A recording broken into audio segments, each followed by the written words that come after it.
bring it down, y'all. I hope that you guys are ready. Yeah.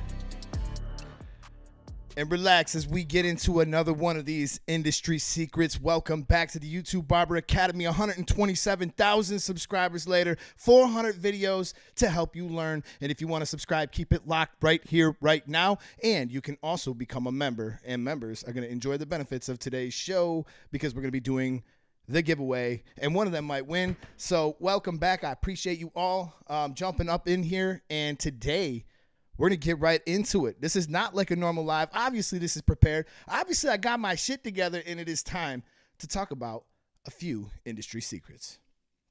I hope that you're ready. So, one of the things that I would like to get into with you guys today, right off the bat when we start the show, is if I was to get used to a tool, one single tool, I could become very good with this tool. And I think this is why a lot of people have stayed with certain tools across the board.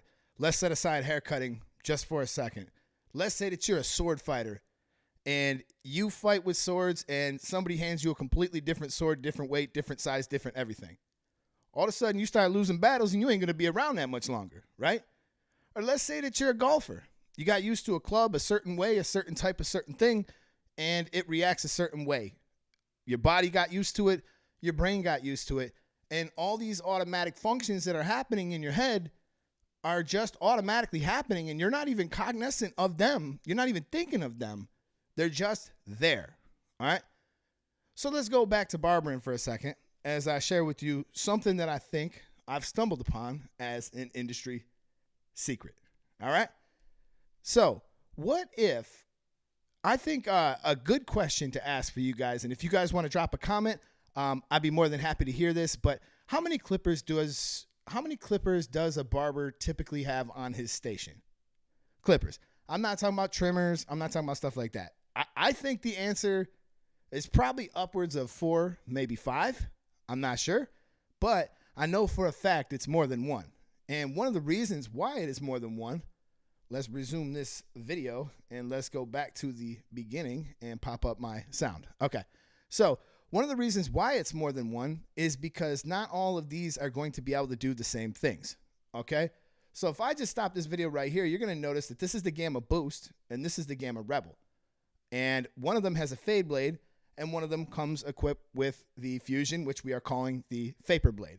I see some of you guys are jumping in the comments. You guys are saying we're using 4 or so. We're using 4 or so. Wavy Cuts, man. I just found out you were from Buffalo, bro. Let's get it. Buffalo in the house, winning Super Bowls. Let's go. 10-point dog? Aaron Rodgers is a 10-point dog to the Bills. I must be living in some parallel universe. All right, so anyhow, all these clippers have some different functions, and one of the reasons why barbers are using multiple different clippers is because of the fact that they perform certain things differently. They have them set up differently. So one of the things that I'm going to tell you is an industry secret that I'm just starting to stumble onto right now, as I have really only been doing this for probably the last 2 months. It started with the Apex, right? That's actually the Apex right there. I set one of them up with a Fusion Vapor Blade, and I set one of them up with a taper blade, right?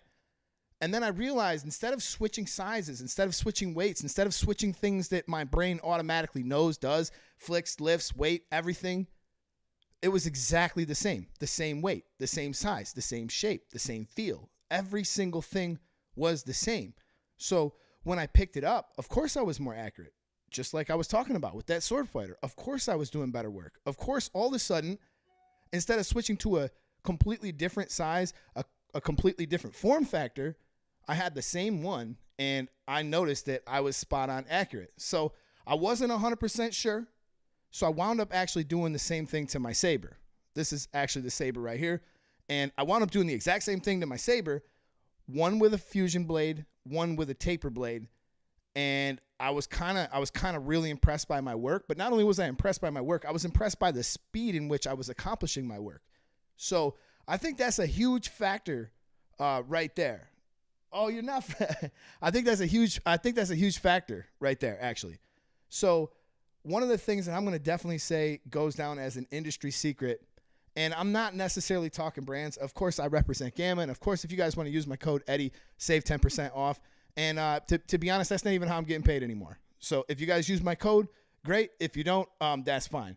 But I'm going to tell you guys, if you guys choose to use 2 of the same clipper, I don't care if you're using Wall, I don't care if you're using Andis, I don't care if you're using whatever. I'm just saying, try this tip because I think it works. And going back to the Andis Revite just for a brief second, I think they were onto something with what they were doing on one hand, but on the other hand, they were both 2 different sizes, 2 different weights.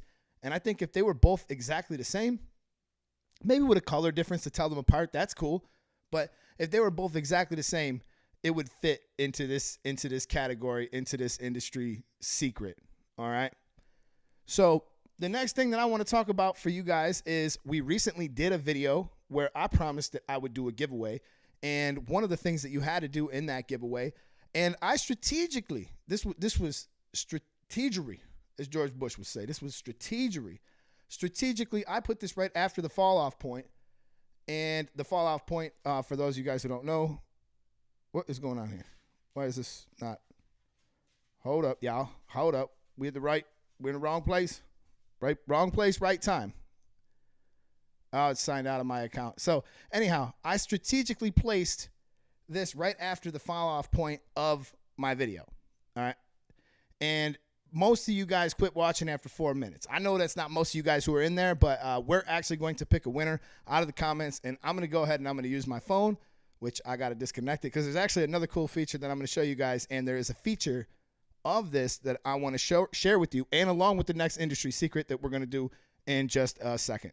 So I'm going to go over here and I'm going to select a winner real quick, and it's not going to take long, I promise you. And it was Cut Beard Enhancements. I knew that I was going to get murdered here, and we have quite a few really nice comments here. And the way you would have won this is you had to give a shout out to the services, mention something about the armed services, and thank you guys for the men and women who have made the sacrifice to do that so that we could all be safe, so that we could all do what we love. So we're going to go ahead and we're going to grab just one random comment that was made. We're going to say here, boom, boom, boom, boom. I'm just going to spin it real quick. Ready? Here we go, y'all. Y'all ready? This is what we're going to do. Just like this. Bam.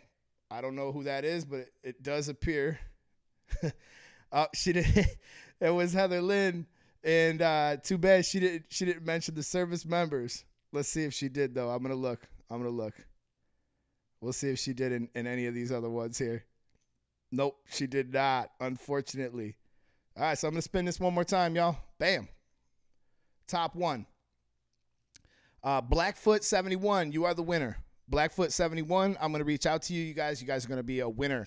All right, so moving on to the next industry secret before I bore you guys too much with the giveaways, as I've lost practically everybody in this live. The next industry secret that I want to talk about actually revolves around the trimmer, and it revolves around putting in your guideline with the trimmer. So I'm actually going to switch over to this real quick, and what's really cool is I can actually use my cell phone now to show you guys this. Now, when you put a guideline in, a harsh guideline in with a trimmer, you're going to notice one thing. It's going to be pretty tough to get out, right?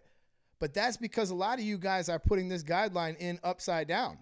And if you're going to put this guideline in with the trimmer upside down, you're going to see that that's actually going to cut really close. If I put this guideline in, let me switch back to the MacBook.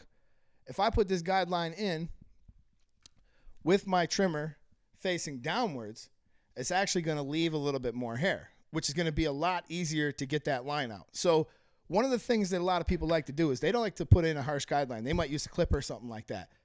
That's fine, but I feel like you can really get off track and you could be disproportionate from one side to the other. And believe me, I think every barber who does this for long enough is going to experiment until they're blue in the face with this. Day in and day out, year in and year out, you're going to experiment with this. So one of the things that I'm going to tell you guys to go ahead and experiment with is this right now. Try putting in your guidelines evenly with the trimmer facing down and pulling down. And then once you've created your guideline, come back up underneath just short of it.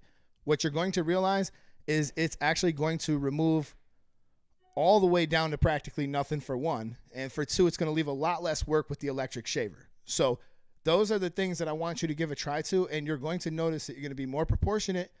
Your guide is going to be very defined, but it's also going to be fairly easy to remove as long as you have what we talked about in the first half of the video, a clipper that is set up to do so. So one taper blade for removing off them dark spots, one fusion or vapor blade or fade blade if you're using something else that can cut down to those lengths.